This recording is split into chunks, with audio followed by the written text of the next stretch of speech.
Okay, so today I am inspired to try and make a living wreath. I've never done this before.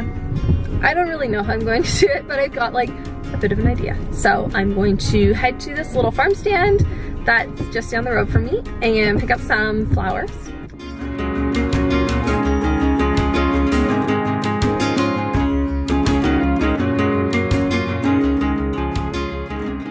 Okay, I got what I need. My hands are freezing. It is so cold outside. But I'm going to head home now, and I think I'll work inside today because it's just like, it's way too damp and cold out. So let's go try and make something. Okay, I am back home now, and I've set up a little makeshift studio here. So let's get started and see how this goes. So what you need to make a living wreath is a wreath form. So this is very similar to the ones that I've used to make wreaths around the holidays. They're just a wire wreath form. You can get them at any craft store. This one's fairly flat. If you can find one that has more of an arch to it, so a bit more concave, that's good for this sort of wreath because we are going to be filling it with soil. They actually sell one specifically for that purpose on Amazon. But this is what I had, and I don't want to wait 3 days for shipping. So this is what I'm going to use. I think it's going to work anyway. The next thing you need is some moss. So this is sheet moss. I bought a bag of it. I've just kind of pre-soaked it and got it ready here. 1 bag should be good. I'm working with about 3/4 of a bag here. The next thing is plants. So I have gone for violas and pansies. They are good spring flowers because they're perfectly fine outside at this time of year. And also they're great because they come in these like very small cell packs, which is just what you need. Anything that has too much of a root mass won't work for this wreath. I have just a few different colors and I'll mix and match and see what looks good. And then the next thing is soil. So I have a bag of soil down here, and I have soaked this bag so that it's got some moisture in it. Sometimes the bag is super dry if you don't add some moisture to it first, and when you're working with it the way that we're going to, you definitely want it to be not wet, but definitely not dry. So I'm just going to keep that down here. And then the final thing is some wire.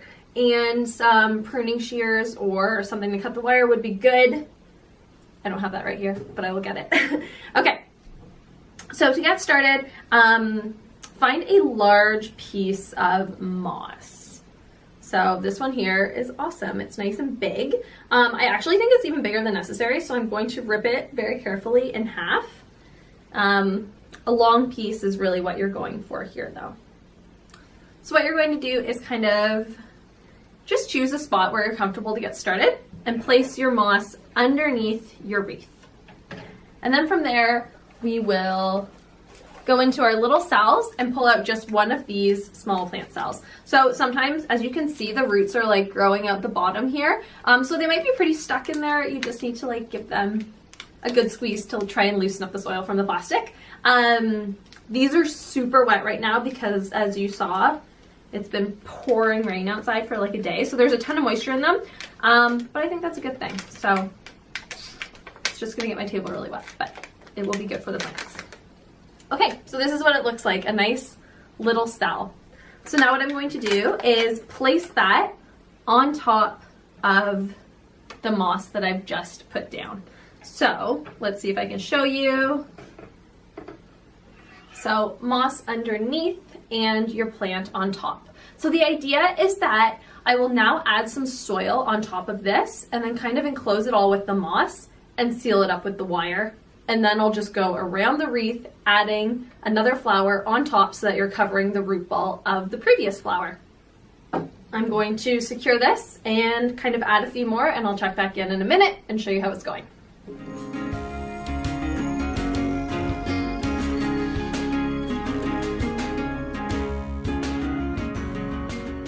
All right, so I'm about halfway through. My hands are pretty dirty. So I'm just going to show you the process in a bit more detail. Okay, so the paddle wire is still attached here from when I secured this last bunch of flowers. So now what I'm going to do is take a piece of moss, place it underneath the wire frame,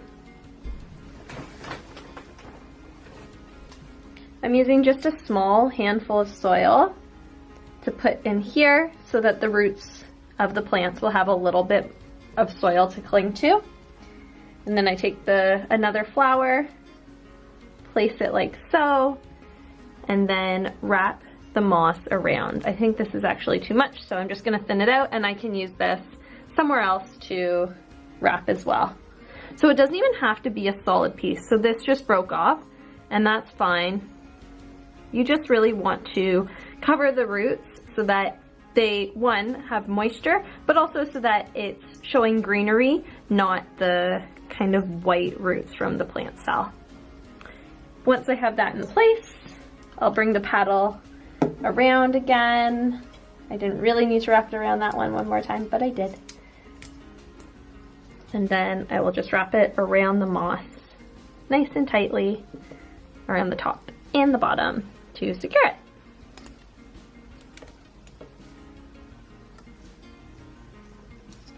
And now that one is in place.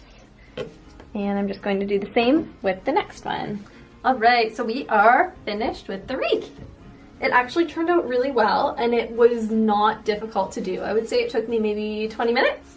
Right now it's pretty heavy because the cells of flowers were so heavy from the water with the rain. So I don't think I will need to water it for a few days, but I think the best way to water it would be to take it off of the door, lay it down flat and water it with a watering can, or to spritz it quite heavily with a spray bottle of water until it kind of penetrates through the moss and gets to the soil of the plants. So the final thing I'm going to do, I was going to just like leave it as is because I kind of like it simple like this, but I'm giving it to my mom and she loves stuff on her wreaths.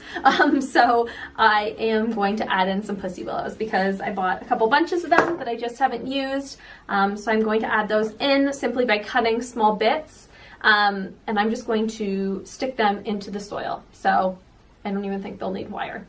I will show you the finished product and then we're done.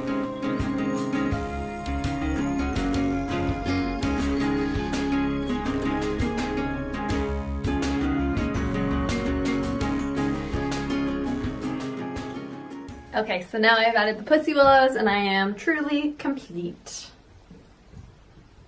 So here is the wreath, and I think it's gonna look really cute on my parents' front door. So thank you so much for making this with me today. This was my first time making a wreath in this style, and I'm really happy that it turned out, and I think it's going to last.